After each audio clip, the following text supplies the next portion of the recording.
ప్రత్యేకించి తెలంగాణ రాష్ట్రం ఏర్పడడం వెనకాల నిరుద్యోగులు తమ ఉద్యోగాలు మరి ముఖ్యంగా తెలంగాణ యువకులు మనకు దక్కాల్సినటువంటి వాటా మనకు దక్కాలనే విషయం మీద ఉద్యమం చేసినటువంటి సంగతి తెలంగాణ ప్రజలందరికీ తెలిసిందే అధ్యక్ష.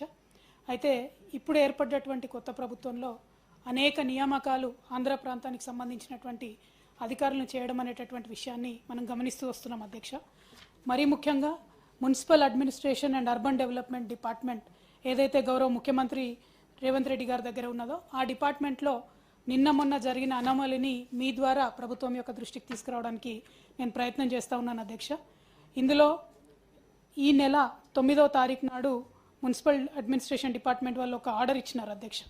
అదేమంటే ఇదివరకు ఆఫీస్ సబార్డినేట్గా ఏ రామిరెడ్డి గారు అని పనిచేసినారు, వారి అబ్బాయి కంపాషనేట్ అపాయింట్మెంట్ కావాలని కోరినారు అధ్యక్ష.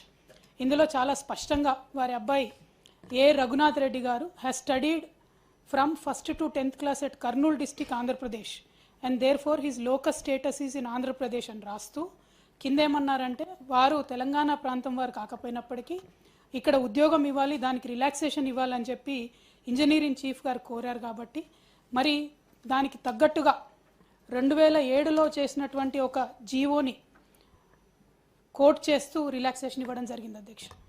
ఇక్కడ దారుణం ఏంటంటే అధ్యక్ష 2007లో ఇంకా ఉమ్మడి ఆంధ్రప్రదేశ్లో ఉన్నాం మనం. అప్పుడు ఉన్నటువంటి రూల్స్ ఏవైతే ఉన్నాయో ఇప్పుడు తెలంగాణ రాష్ట్రం ఏర్పడ్డ తర్వాత ఇప్పుడు అప్లై చేసి ఇప్పుడు కర్నూలు ప్రాంతం వాళ్లకు మన రాష్ట్రంలో కంపాషనేట్ అపాయింట్మెంట్ ఇవ్వడం అన్నది మేము తీవ్రంగా అభ్యంతరం తెలియజేస్తూ ఉన్నాం అధ్యక్ష. ఇప్పుడు మనము ప్రెసిడెన్షియల్ రూల్స్ కూడా మార్చుకొని తెలంగాణ రాష్ట్రం ఏర్పడ్డాక ఏ నియామకాలు జరిగినా 95% తెలంగాణ వాళ్ళకు వచ్చే విధంగా మనం చేస్తూ ఉన్నాం అధ్యక్ష. ఈ పేపర్స్లో కోట్ చేసినటువంటి రూల్ అధ్యక్ష సభ దృష్టికి మీ ద్వారా తీసుకొస్తా ఉన్నాం. ఇక్కడ ఏమంటారంటే 7/12/2007లో non local quota 5% in Hyderabad district ఉంది కాబట్టి ఆ రూల్స్ ప్రకారం ఈ అబ్బాయికి అపాయింట్మెంట్ ఇస్తూ ఉన్నాం, కంపాషనేట్ అపాయింట్మెంట్ ఇస్తూ ఉన్నామని చెప్తా ఉన్నారు అధ్యక్ష.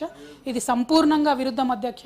రాష్ట్ర ఆకాంక్షకు అదేవిధంగా ఇప్పుడు ప్రభుత్వం ఏర్పడే ముందు కూడా ఈ కాంగ్రెస్ పార్టీకి సంబంధించినటువంటి నాయకులు చేసినటువంటి అన్ని వాగ్దానాలు కూడా ఇది విరుద్ధం కాబట్టి దీన్ని మేము తీవ్రంగా వ్యతిరేకిస్తూ ఉన్నాం అధ్యక్ష. దీన్ని మీ ద్వారా ప్రభుత్వానికి ఇస్తూ ఉన్నాం. న్యాయ పోరాటం కూడా దీని మీద చేస్తాము. ప్రభుత్వాన్ని మాత్రం మేము డెఫినెట్గా డిమాండ్ చేస్తూ ఉన్నాం అధ్యక్ష. మరొక ఆంధ్ర ప్రాంతానికి సంబంధించినటువంటి యువతి యువకులకు కానీ ఇక్కడ ఉద్యోగాలు ఇచ్చి మన తెలంగాణ యువకుల పొట్టగొట్టొద్దు, తెలంగాణ యువత పొట్టగొట్టొద్దని కోరుతా ఉన్నాం అధ్యక్ష. ధన్యవాదాలు.